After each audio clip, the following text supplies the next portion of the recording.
Hey guys, it's Doc here, and my wife and I are hanging out at the new house, doing a little bit of work. But I also wanted to bring you the new list of books that I picked up this week. So it's a smaller list. Let's go ahead and dig into it. All right, the first book is Absolute Wonder Woman, issue number 9.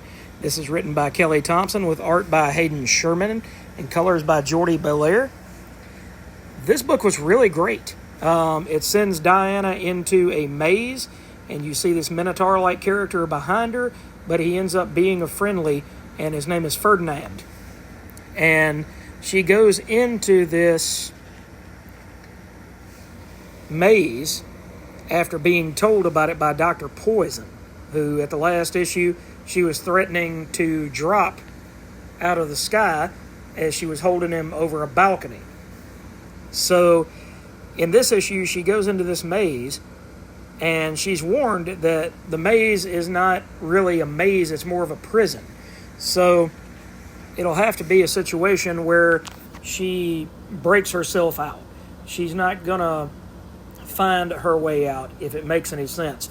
It'll be an episode of Prison Break rather than, a video game show or a reality show called The Maze, where you have to use your wit and your skill.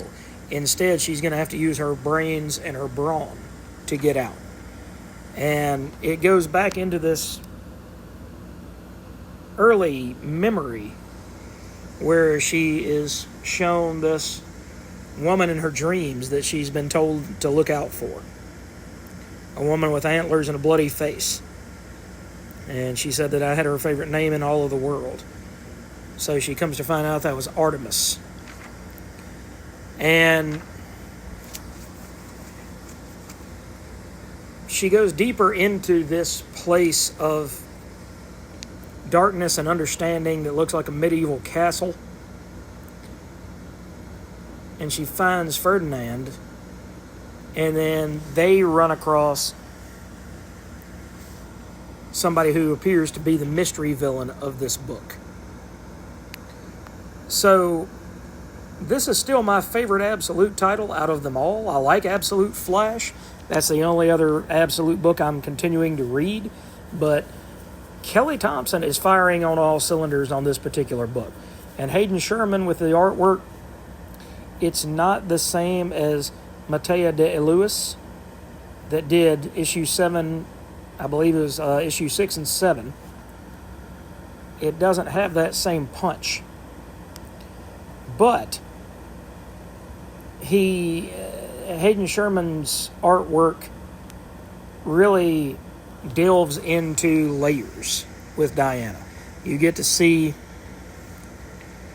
this almost Paul Chadwick-like art with Dr. Poison.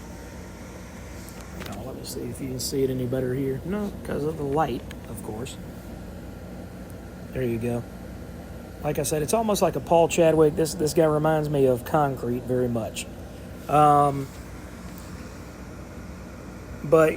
you get this wonderful detail for the characters, and Hayden has been drawing the book on and off with the exception of those 2 issues.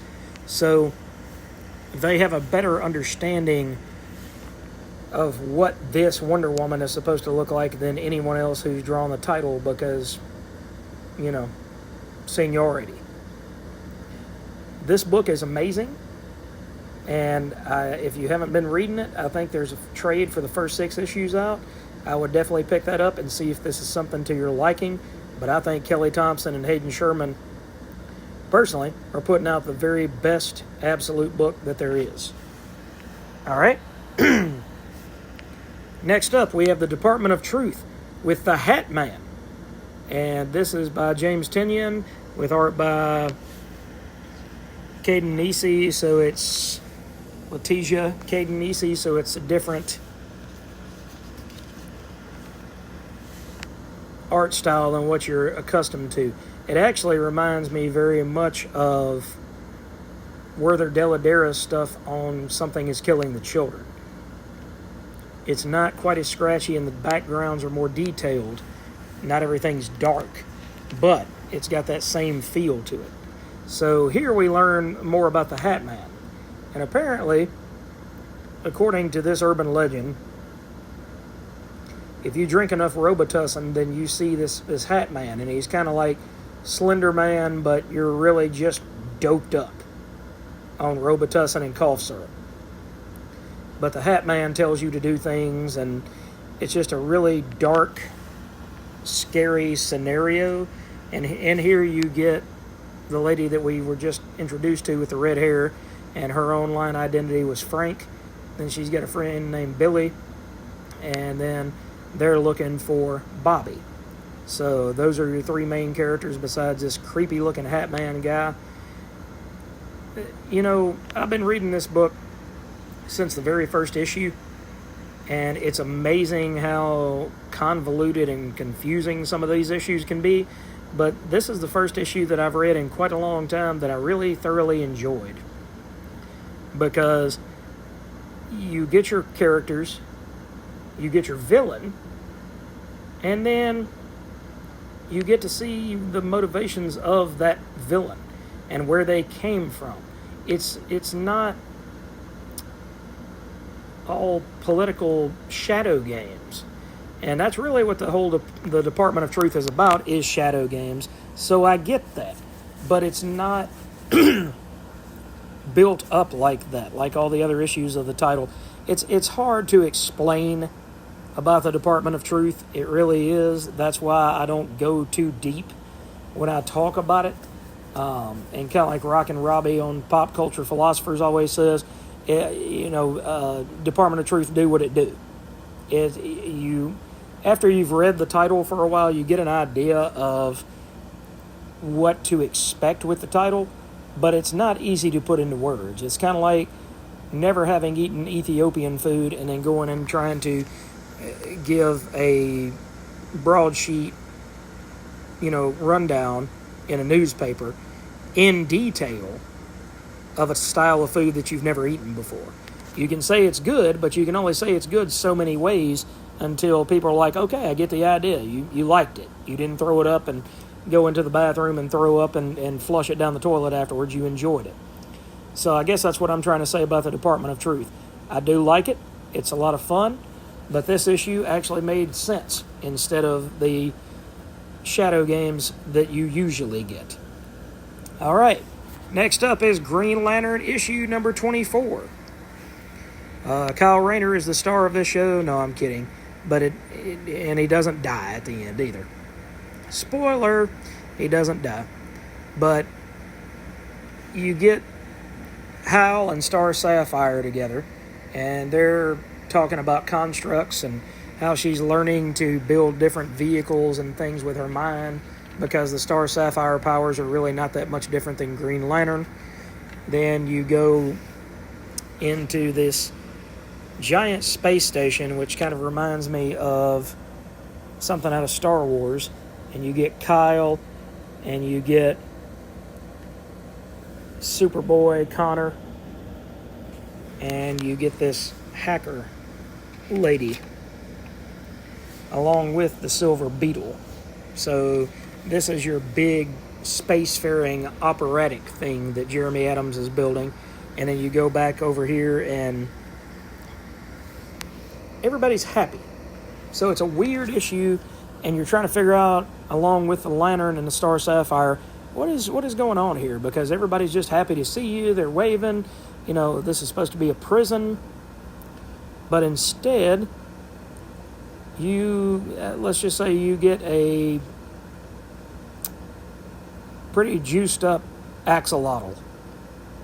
And he can make people feel happiness. And it's just a really trippy issue, but it's a lot of fun. The artwork was done by Zermanico, which is great to see.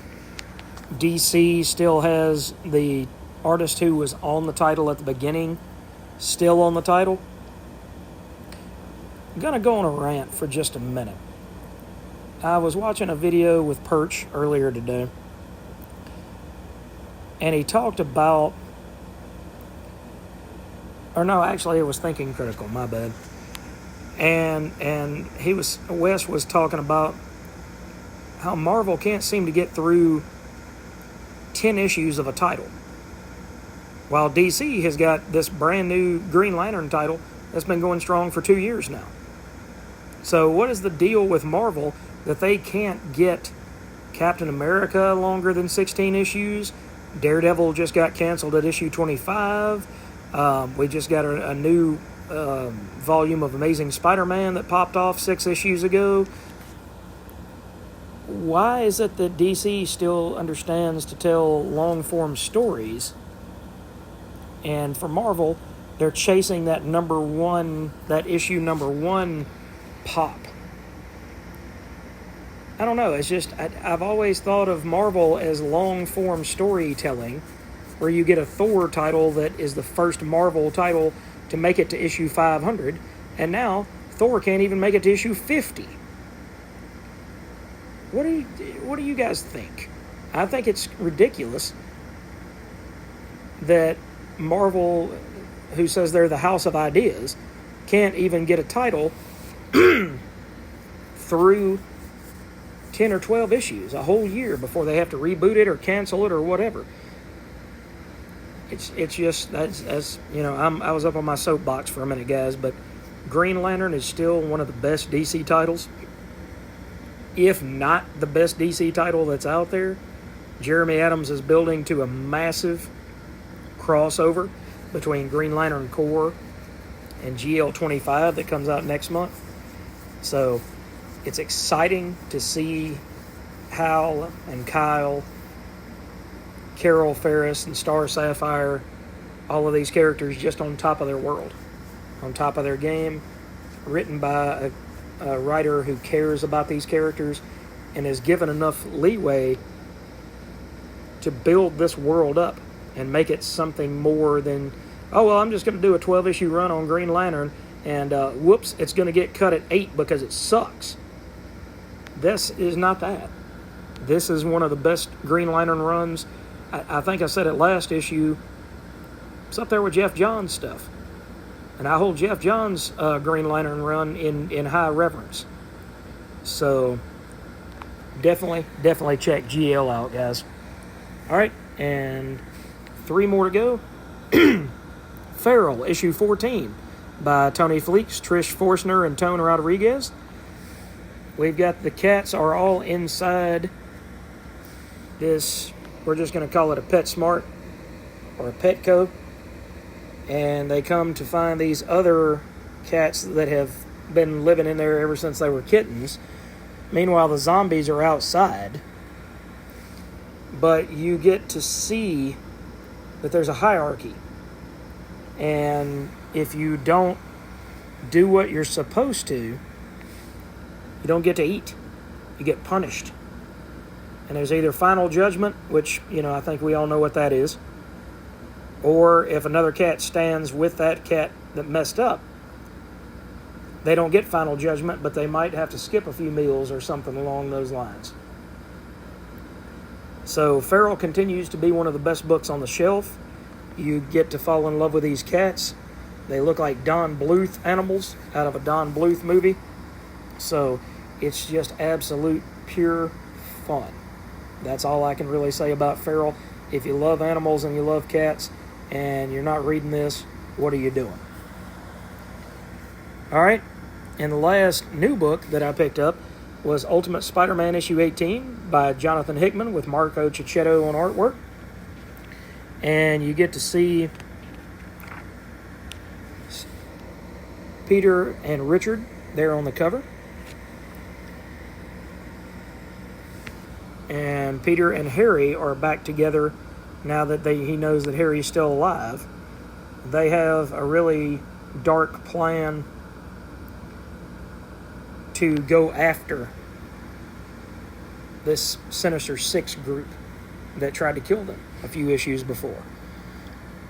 So, and Harry has got an insider